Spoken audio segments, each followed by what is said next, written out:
Nagbabaan maraming tao sa jeep. Yung taong nakatulog sa biyahe, nagising tapos bumaba rin. Di pa pala niya stop yon.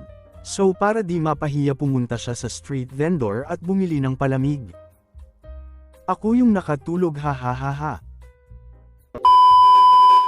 Pag-abot ko nag-sign of the cross ako. Nung college pa ko, pumunta kami sa classmate namin sa Antipolo via jeep na may malakas na sounds. Then the Harlem Shake played. Search nyo sa YouTube if di nyo alam to, nag-trending to dati. When the bass hit, nagsayaw-sayaw yung mga pasahero, including us. Nagbayad ako sa jeep, kaya sabi ko, bayad po. May babae na tumanggap ng bayad ko para ipasa papunta sa driver. Sinabi ko sa babae, salamat, and then for some reason, sinagot niya ako, salamat din. Nagtitigan kami for a second. Na-mental block ako, wondering kung bakit kailangan niya magpasalamat sa akin. In the end, pinigil ko na lang tawa ko and pretended na wala akong narinig.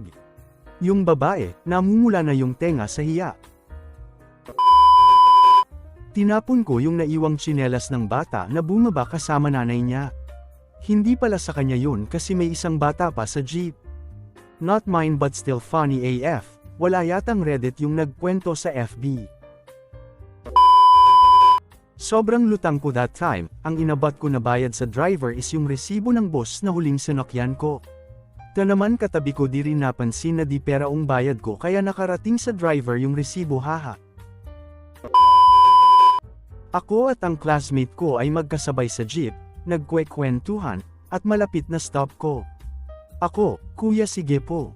Sa isip ko gusto ko sabihin, sige pre, ska, kuya para po.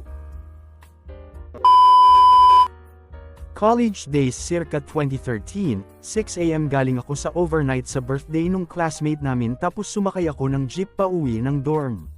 Sa harap ako sumakay tapos may tumabi sakin sabay tutok ng balisong sabay bulong, akin na phone mo para di kita saksakin. Inabot ko yung phone ko, Galaxy Y, ang sama ng tingin nung magnanakaw. Maya-maya parang nag-roll yung mata tapos inabot niya sakin pabalik. Bad trip ka chong ako nga naka iPhone 4S. Diyan ka na, sabay baba yung magnanakaw. May ilaw na bulb sa bandang gitna ng jeep tapos nauntog ako doon at ayun nabasag yung bulb. Happened to me, sobrang punuan yung jeep and halos di na ako nakaupo at umaasa na lang sa galing ko mag-squat habang nakakapit sa hawakan. Nung nag-sharp turn yung jeep na pabitaw at nahulog ako tas natawa yung mga kasama ko ha ha ha ha.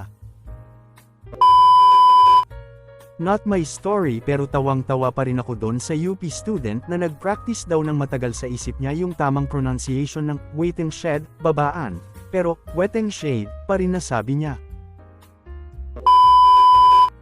Third year HS, 2012. Nasa front seat ako, tapos I realized wala pala akong pamasahe pa uwi.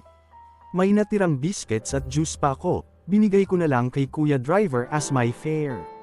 Tinanggap naman niya at nung bumaba na ako he was already happily munching on my orange bingo biscuit and Chucky.